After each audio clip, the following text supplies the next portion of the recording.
Bonjour à tous et bienvenue sur Ça peut toujours aider, la chaîne du partage d'expériences de vie. Mon nom est Arnaud, très heureux de pouvoir vous accueillir ou de vous accueillir à nouveau sur la chaîne. Donc cette vidéo appartient au concept Ce que je fais pour.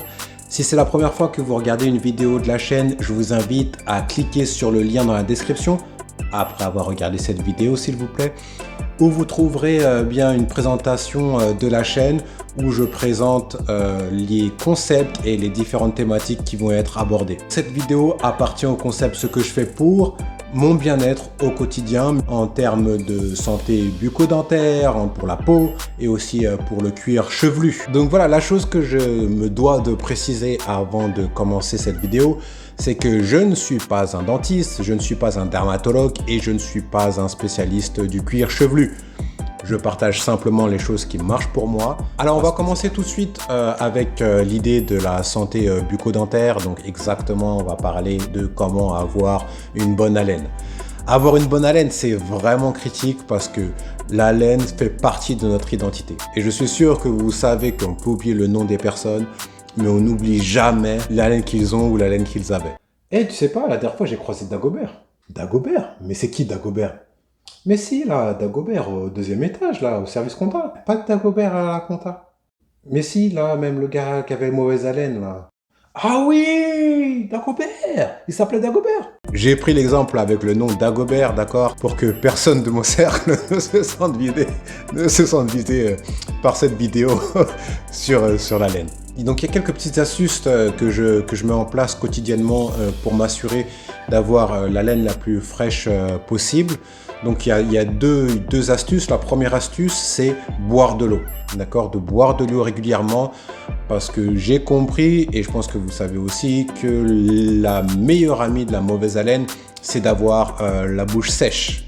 Donc le meilleur moyen de ne pas avoir une bouche sèche, c'est de boire de l'eau régulièrement. Je le savais depuis longtemps, mais le problème c'est que j'oubliais de boire. Et que quand on boit uniquement quand on a soif, c'est déjà trop tard, d'accord? Le mal est déjà fait, la bouche est relativement sèche et le processus de mauvaise haleine commence. Donc l'idée c'était de pouvoir se rappeler de boire l'eau régulièrement. Donc ce que j'ai fait pour ne pas oublier, c'est que j'ai téléchargé l'application Water. Donc c'est l'application qui s'appelle Eau. D'accord, je vais afficher le logo ici. Donc c'est une application en fait qui envoie des rappels sonores et visuels aussi pour ne pas oublier de boire de l'eau.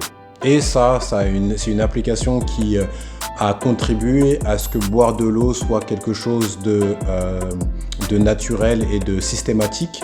Donc en fait, il suffit de lui dire combien d'eau on veut boire par jour et l'application fait des rappels réguliers. Donc c'est une application que j'ai utilisée pendant de nombreux mois. Maintenant, étant donné que boire de l'eau, c'est quelque chose qui me reste présent à l'esprit, mon objectif est de me rappeler du nombre de verres que je bois. Donc ce que je fais, c'est que j'utilise une petite ardoise comme celle-ci. Voilà, une petite ardoise comme celle-ci, d'accord? Donc vous ne moquez pas de mon écriture, hein, j'écris parce que c'est une petite ardoise qui est affichée sur le frigo, donc j'écris vite. Donc c'est le nombre en fait de verres que je bois. À chaque fois que je prends un verre, ça me permet en fait de me rappeler le nombre de verres que j'ai pris jusqu'à présent. C'est ce qui me permet en fait de garder la bouche fraîche le plus longtemps possible. La deuxième astuce que j'aimerais partager avec vous, que je fais au quotidien, c'est de prendre une cuillère à soupe d'huile de noix de coco. L'huile de noix de coco est très efficace pour lutter entre autres contre la mauvaise haleine. Donc ce que je fais, c'est que je prends donc une cuillère à soupe d'huile de noix de coco, je fais un bain de bouche de 2 minutes et ensuite je l'avale. Et c'est très efficace donc déjà pour tuer en fait toutes les bactéries de la bouche, mais également les bactéries du foie. Parce qu'on sait très bien que la mauvaise haleine, c'est une combinaison. Hein. C'est un travail d'équipe, la mauvaise haleine. C'est pas uniquement la bouche, mais c'est aussi il y a le foie. Donc en ce qui concerne le timing et quand est-ce que j'en prends, il y a deux possibilités. Donc soit j'en prends des fois en milieu d'après-midi parce que j'ai pris trop de temps en fait entre les gorgées et ma bouche est déjà sèche et je sens que même en buvant de l'eau, je ne me sens pas frais. Si je ne l'ai pas pris à midi, je le prends systématiquement par contre avant de me coucher. Donc après de m'être brossé les dents, 20 minutes après généralement je prends une cuillère d'huile de noix de coco. Je fais un gargarisme pendant 2 minutes et je l'avale. Et en faisant ça, ça évite en fait d'avoir la mauvaise haleine du matin. Je peux me lever le matin confiant, je peux embrasser ma chère et tendre sans problème parce que justement, ben voilà, j'ai plus cette haleine du matin puisque l'huile de noix de coco en fait c'est occupé des bactéries qui restent dans le foie ou même dans la bouche. Et ça évite aussi d'avoir la bouche sèche au cours de la nuit. La dernière chose que je vais te rajouter sur les choses que je faisais en fait pour m'assurer de ne pas avoir une mauvaise haleine, c'est de m'assurer en fait qu'il n'y ait pas de nourriture qui soit bloquée entre les dents. Hein, je me souviens qu'il y a 5-6 ans de ça à peu près, avant que je devienne végétarien, j'avais un morceau de poulet qui restait bloqué et pendant 3-4 jours, donc j'ai eu une haleine qui était un peu bizarre, dont j'arrivais pas à me débarrasser, donc j'étais allé chez le dentiste. Et en fait, il y avait un morceau de poulet qui était bloqué au fond. Et comme le morceau de poulet était blanc, j'arrivais pas à le voir dans le miroir. Donc voilà, il l'a retiré. Et donc c'est ça qui faisait que mon haleine était pas top. Donc voilà, et depuis, je n'utilise pas du fil dentaire. J'utilise plus des morceaux de bois en fait pour me piquer les dents. Je ne fais pas tous les jours parce que ça fait saigner la gencive.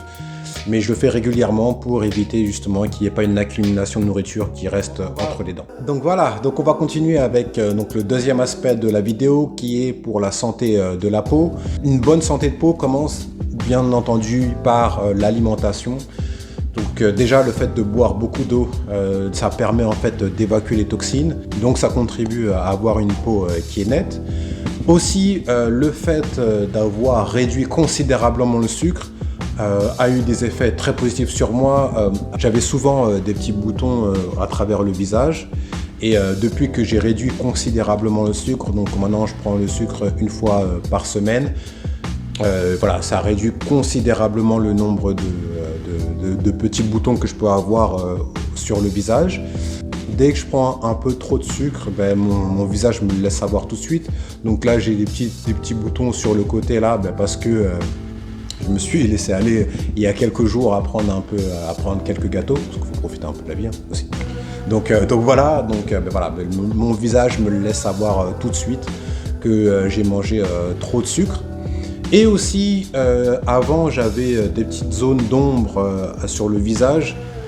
Et depuis que j'ai arrêté de la viande, donc depuis que je suis devenu végétarien, j'ai noté que cette zone d'ombre sur le visage, alors j'en avais juste en dessous des pommettes là, et aussi sur les tempes, ces zones d'ombre, ces zones plus foncées on va dire, ont disparu.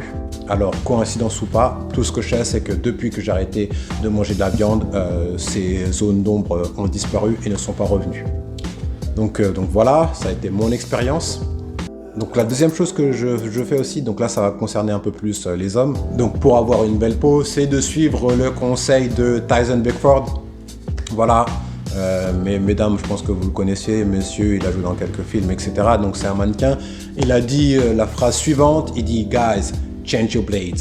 Okay. Pour ceux qui ne sont pas bilingues, ça veut dire de changer les lames de rasoir, de ne pas réutiliser les lames de rasoir. Ce que je faisais avant, c'est que j'avais un rasoir que je gardais pendant longtemps. Donc après chaque rasage, je nettoyais à l'alcool, etc. Et je pensais que c'était bon. Et je commençais à avoir des poils incarnés un peu le long du menton. Tout simplement parce qu'il restera toujours des microbes. Si vous nettoyez pas les lames et séchez pas les lames et évitez que l'eau sèche en fait, il y aura toujours des microbes qui vont rester. Donc le fait d'avoir suivi ce conseil-là aussi, ça a contribué déjà à avoir beaucoup moins de poils incarnés et de pouvoir me raser et d'avoir une peau aussi qui est nette. Et après chaque rasage, je n'utilise pas d'alcool, vous voyez, pour tuer les microbes après le rasage. J'ai aperçu que le fait d'utiliser de l'alcool, c'était très agressif pour la peau et ça faisait des micro-brûlures. Donc maintenant, ce que j'utilise pour désinfecter, j'utilise du vinaigre blanc. Super pour désinfecter et respecter la peau, d'accord? C'est un produit tout à fait naturel. Ma peau l'assimile beaucoup mieux et ça nettoie aussi tous les microbes. Donc je le mets avant de me raser et j'en mets aussi sur les lames. Je me rase. Après m'être rasé, je mets du vinaigre blanc aussi pour bien désinfecter. Et après, je rince. Et généralement, je prends ma douche après. Et depuis que je fais ça, la peau est vraiment très nette. Et après le rasage, ce que je fais, j'utilise l'huile de noix de coco. Et oui, la même huile de noix de coco dont je parlais au préalable, je la mets sur les mains. Donc j'utilise de l'huile de noix de coco organique. J'en mets sur un très peu parce que étant donné que c'est de l'huile, donc ça peut donner facilement de la peau grasse. Mais je l'utilise donc après la douche, je l'utilise sur la peau et ça a un effet donc de guérison pour la peau. Il y a des micro-coupures à cause du rasage et le fait d'utiliser l'huile de noix de coco, déjà, ça contribue aussi à désinfecter et aussi à contribuer à la guérison plus rapide de la peau. Et ça aussi, ça a contribué à ce que ma peau soit nette. Et en plus, il y a une propriété aussi antibactérienne. C'est vraiment quelque chose que je recommande à fond. La troisième petite astuce de bien-être que j'aimerais partager concerne en fait le cuir chevelu. Le premier aspect dont j'aimerais parler concerne en fait les petits boutons qu'on peut avoir derrière le crâne après une coupe de cheveux. Voilà, donc en fait, ça ressemble à ça. Désolé si vous êtes en train de manger. Donc voilà, donc ce sont en fait des petits boutons qui apparaissent après une coupe de cheveux, généralement après être allé chez le coiffeur. Ce sont des boutons en fait qui viennent de poils incarnés et de bactéries qui créent en fait toute cette zone qui est vraiment dégoûtante. Ça vient du fait que le coiffeur en fait ne nettoie pas bien la tondeuse. Il y a un amas de microbes qui se fait, plus de poils incarnés et ça crée une réaction comme ça derrière, sur le haut de la nuque, derrière la tête, sur le haut de la nuque. J'ai essayé plein de choses pour le faire disparaître, donc forcément mettre du shampoing et mettre de l'alcool dessus et en fait ça faisait que brûler la peau mais ça nettoyait pas, ça les faisait pas partir. La chose que les gens recommandaient c'était d'acheter une crème hydratante qui coûtait cher à l'époque. Et j'ai découvert donc une astuce toute bête et qui ne coûte pas cher, c'est d'utiliser le vinaigre blanc. Je mettais donc le vinaigre blanc dans un petit vaporisateur comme ça et donc je vaporisais en fait sur toute la zone derrière le crâne et dans l'espace d'une semaine, tout était parti. Donc ce qui était bien c'est que ça ne brûlait pas la peau et ça enlevait toutes les bactéries. Donc bien sûr ça pique mais ça ne créait pas de croûte derrière. C'est tout simple, ça coûte pas cher et c'est très efficace. Donc maintenant, quand je vais chez le coiffeur, j'insiste bien qu'ils mettent un supplément d'antiseptique sur la tondeuse. Et ensuite, systématiquement, après chaque coupe, je mets une dose de vinaigre blanc pour être sûr que ça désinfecte tout bien et pour éviter tout ce qui est poil incarné. La dernière chose maintenant que je souhaiterais aborder en ce qui concerne le cuir chevelu, ce sera le dernier aspect de la vidéo. Oui, on a changé de t-shirt, hein, c'est les aléas du direct. Donc la dernière chose que je souhaiterais aborder, c'est ce qui concerne la calvitie. Et je sais que ça touche pas mal d'hommes. Donc aussi, c'est quelque chose d'inévitable pour la majorité des hommes. Mais j'ai remarqué que ces dernières années, la calvitie en fait gagnait du terrain à vitesse grand V. Alors au début, je me suis dit, bon, c'est peut-être lié à l'âge. Mais je me suis dit, il y a peut-être aussi des choses que je fais qui favorisent la calvitie. Donc vous savez là, cette perte de terrain qu'on a ici là, cette perte de cheveux. Donc ce que j'ai fait, c'est que dans un premier temps, il y a à peu près 6-7 mois de ça, j'ai arrêté le shampoing. Et depuis que j'ai arrêté le shampoing, je me lave maintenant la tête avec du savon organique. J'ai remarqué que la calvitie avait ralenti sa progression et qu'il y avait même un petit regain de croissance de cheveux aux endroits où ça ne poussait plus. Donc pour moi, j'ai remarqué donc, que le shampoing en fait avait un effet vraiment nocif sur les cheveux avec tous les produits chimiques qu'il devait y avoir dedans. Donc maintenant le shampoing est totalement banni de la salle de bain et je n'utilise donc, comme je viens de le dire, que des savons organiques. Voilà. Et depuis ce changement, j'ai également remarqué que le crâne était beaucoup moins sec. Et il a l'air d'être en meilleure santé. Donc ce que je fais en plus de ça aussi, je rajoute du beurre de cacao sur le crâne pour que ça puisse être bien hydraté. Et depuis, donc j'ai remarqué qu'il y a un ralentissement vraiment notable de la croissance de la calvitie. Donc voilà, je souhaite partager ça avec vous, une chose qui marche pour moi, parce qu'on ne sait jamais, ça peut toujours aider. Merci à vous d'avoir regardé cette vidéo qui a été consacrée au bien-être au bien-être du quotidien. Voilà, des choses que je mets en pratique quotidiennement et qui marchent pour moi et qui, on ne sait jamais, peut marcher pour vous. Merci à vous d'avoir regardé cette vidéo. Merci à ceux d'entre vous qui regardent chacune de mes vidéos à leur sortie. Voilà, comme je l'ai dit, il y a une vidéo par semaine, donc la prochaine arrive très vite. Est-ce que ça va être sur la santé encore, ou est-ce que ça va être cette fois-ci sur la nutrition, sur le sport, sur le partage culturel avec peut-être des films, un livre, documentaire, ou alors est-ce que ça va être un partage d'expériences de vie sur mes partages d'expériences lors de mes voyages? Je maintiens le suspense sur mes vidéos.